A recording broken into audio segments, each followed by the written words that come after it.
to address this ongoing situation with Ben Johnson, which I think is really, I can't see who it benefits really at the moment. West Ham have got a player who's come through the academy, who's really good.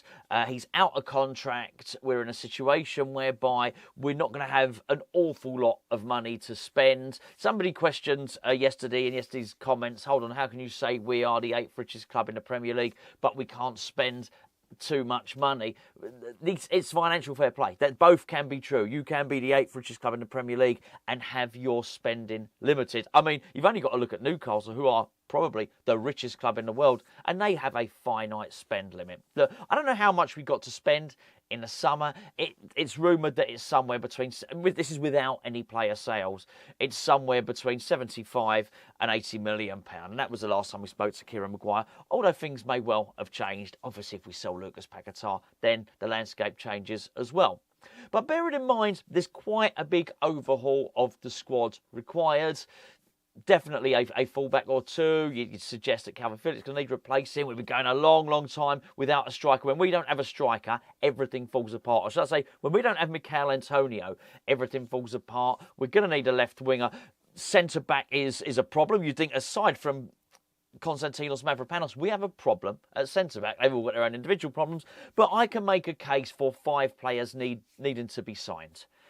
Now, I think once you concede that, and once you start to see that we have a finite spending limit, actually somebody like Ben Johnson, who will cost us no money, who wants a relatively low wage comparatively in the West Ham squad, who ticks all the boxes in terms of not only is he homegrown, but if we're in European competition, he's classed as coming through the academy. That this is really, really good. This is what these people want to see when they're ticking their boxes and you're submitting your 25-man squad.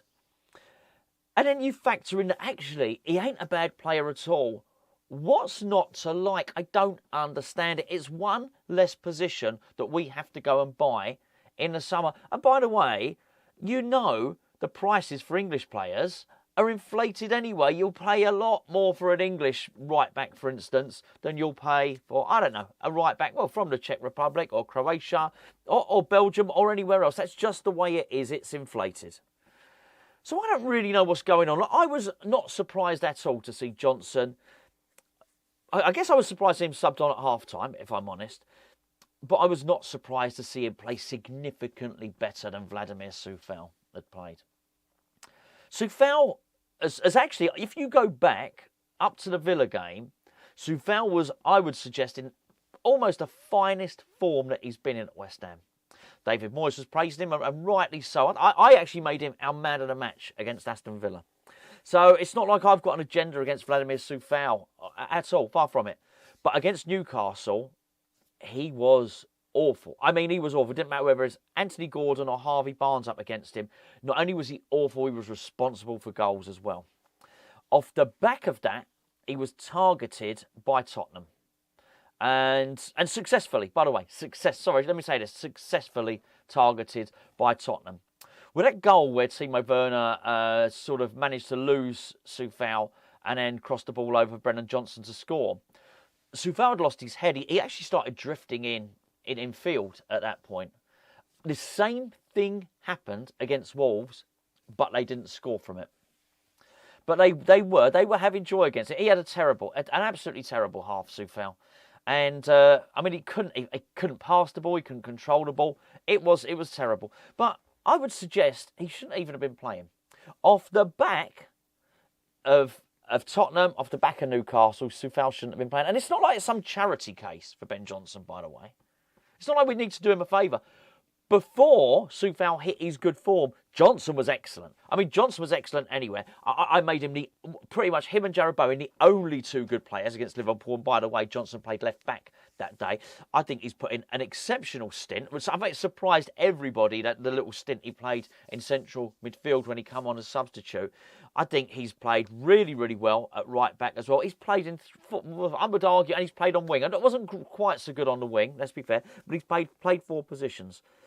Yesterday, I thought he was one of our best players after the first half when he was brought on as substitute. Obviously, he brought off his 2 Czech boys, didn't he, Moyes? He took off Thomas Souček, and of course he took off Vladimir Coufal. So I just don't understand, and I didn't understand it, why he didn't get given a run in the team. This all Ben Johnson wants is a crack at first team football. And if he does well to stay in the team, I don't think that's too much for. Not only is it not too much to ask, I think that is the prerequisite for every team. If you get in, you get the shirt, you play well, the shirt's yours. Not at West Ham. Well, certainly not where Ben Johnson is concerned. He also only wants a squad wage. I know it's obscene. 50 grand a week is obscene. It really is.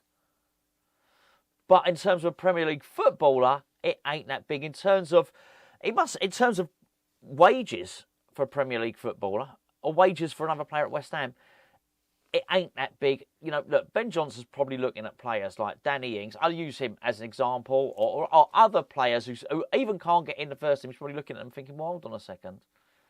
You know, they're earning a lot more than me. I just want to be in the bottom third of the pay bracket. He's actually, a great example of a player who is low maintenance, who'll take a low wage, who just cracks on and carries on with stuff. I'm really struggling to see the problem. Every time I do a video about Ben Johnson, someone will always say he's championship at best, or something like that. But the performances before your eyes don't suggest that. The performances suggest that he is a decent Premier League player. Not a world beater. I'm not for a moment suggesting he's a world beater. But I do wonder how much we at West Ham would have to pay if what we were going to do was to go out and try and buy an English-born, or home-based, English, whatever, English, Scottish, Welsh, whatever it may be, a homegrown right-back who is a decent Premier League performer who can also play in multiple positions. I don't know how much that would cost, but it's not going to be free, is it? Because that's what Ben Johnson's going to be. Feyenoord, as I mentioned, rumoured to be interested. Crystal Palace are interested in him.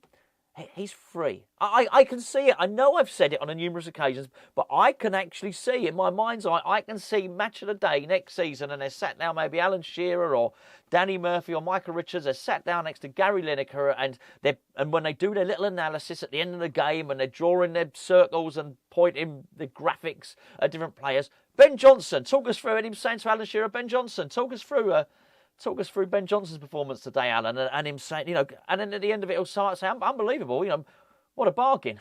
Available on a free transfer from West Ham. West Ham will be ruined letting him go. I can hear it now. I might be wrong, but it's not like there's any risk in re-signing him. Even if we re-sign him, we could probably still sell the player for 5 to 10 million if we wanted to. I don't know. I just think it's a really weird thing that West Ham are doing with Ben Johnson. And what I do also hope from now, he deserves to start. He deserves to start against Leverkusen. Because I'll tell you something as well. We're not silly, are we? We're not going to think that nobody scouts West Ham.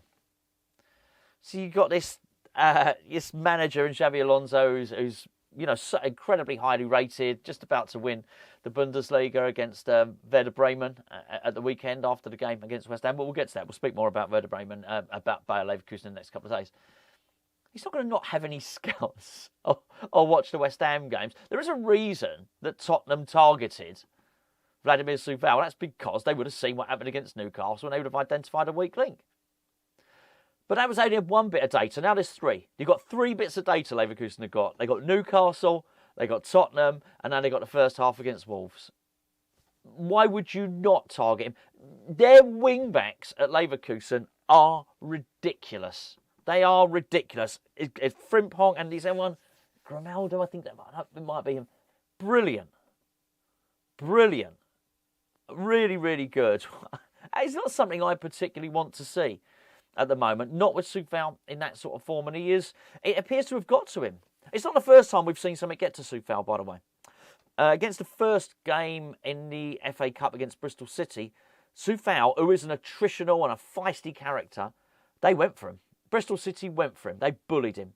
And they knocked him out of his stride. He never recovered from that. I don't mean this season, but I mean during that game. He never recovered from that. And it sort of set the tone. He lost his head and he was bullied. And I was surprised at that. So, look, Vladimir Coufal is not beyond targeting. It has been done. It has been done recently and it has happened at other times this season. just give Ben Johnson a chance. It's not for charity. At the moment, I think right now he is the better right back. Give him a chance. You never know. The situation is not irretrievable. If he gets in, and Moyes has shown it before with Ngakia, that if someone gets in, even at right back I'm talking about, he'll give him a run of games. In that instance, Ngakia didn't sign the deal that was on the table. I'm sure he regrets that now.